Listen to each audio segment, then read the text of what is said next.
Saat ini umat Islam menghadapi tantangan internal dan eksternal.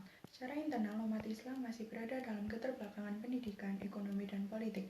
Sementara pada saat yang sama secara eksternal, banyak tuduhan diselamatkan pada Islam, mulai dari tuduhan terorisme, anti kemajuan, memusuhi wanita, dan sebagainya.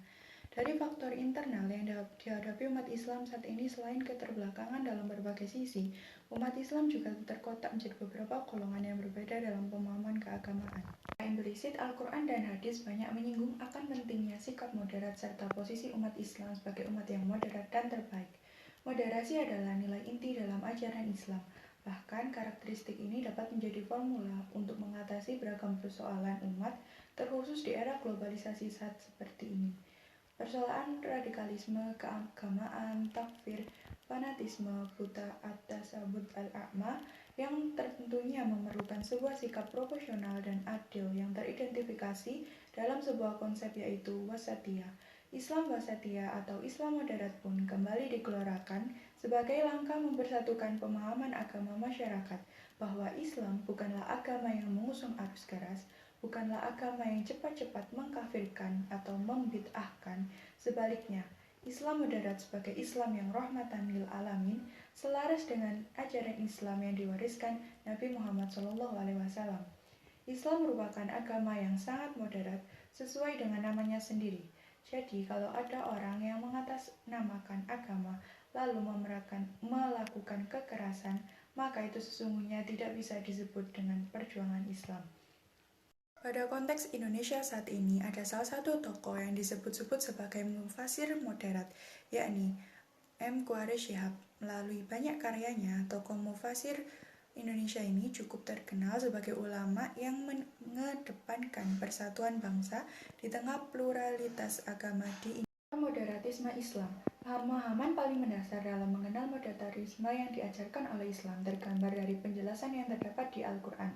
Al-Quran pada umumnya menggunakan istilah al-wasatiyah untuk mengungkap makna moderat dalam Islam, walaupun sebenarnya terdapat perbedaan-perbedaan dengan pemahaman moderat dalam konteks saat ini. Oleh sebab itu, pemahaman dasar ini bisa dijadikan akar dalam memahami moderatisme Islam sebenarnya. Moderat adalah selalu menghindarkan perilaku atau pengungkapan yang ekstrim. Islam moderat itu bukannya mengandalkan ekstremisme dan radikalisme. Di antara toleransi yang sangat awal dalam ajaran Islam adalah tidak adanya paksaan untuk seseorang memeluk agama Islam. Allah Subhanahu wa Ta'ala menghendaki agar setiap orang merasakan kedamaian. Agamanya dinamai Islam, yakni yang berarti damai. Kedamaian tidak dapat diraih kalau jiwa tidak damai. Paksaan menyebabkan jiwa tidak damai. Karena itulah tidak ada paksaan dalam memeluk agama Islam atau dalam menganut keyakinan di agama Islam. Tidak ada paksaan dari siapapun. Itu adalah hak dari setiap orang. Karena jalan yang lurus. Pada konteks Indonesia tentu saja perlu adanya penerapan moderatisme Islam yang lebih luas, terutama bagi umat non-Muslim. Melakukan aneka kebajikan bagi non-Muslim dibenarkan selama tidak membawa dampak negatif bagi umat Islam, kecuali bagi mereka sendiri. Yang jelas memerangi dan peperangan yang disebabkan oleh kepentingan duniawi yang tidak ada hubungannya dengan agama.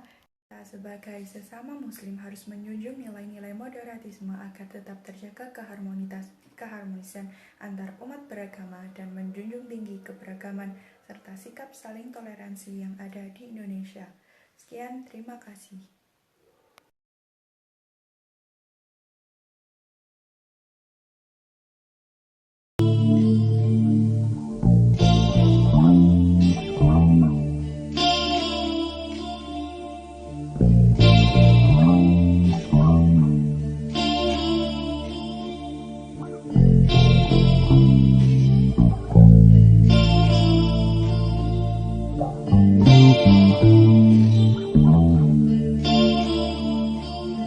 Thank you.